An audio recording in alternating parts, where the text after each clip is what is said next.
No niin, tässä meillä on tukkitraktori, tai siis traktori ja peräkärry. Tässä on Joonas Setän pienoismalli, joka lastaa tukit tällaisen pyörän kautta sahatelineeseen, josta ne liuutellaan kelkalla sahapöydällä. Tässä on vanha liiteri.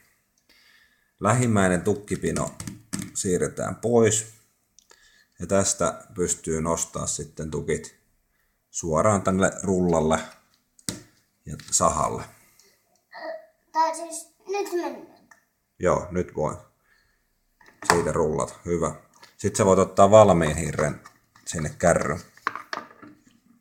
Noin, ota se toinen, se valmis hirsi siitä sinne kärryyn. Ai tää? Joo, se nostat sinne kärryyn. Noin, hyvä. Sitten laitat kouran kyytiin. Noin, sitten isi ja pappa sahaa noin. Ja Joonas Setä käy sillä väliin ajamassa tän lehmolan pihaan ja lastaa valmiit hirret siistiin pinoon.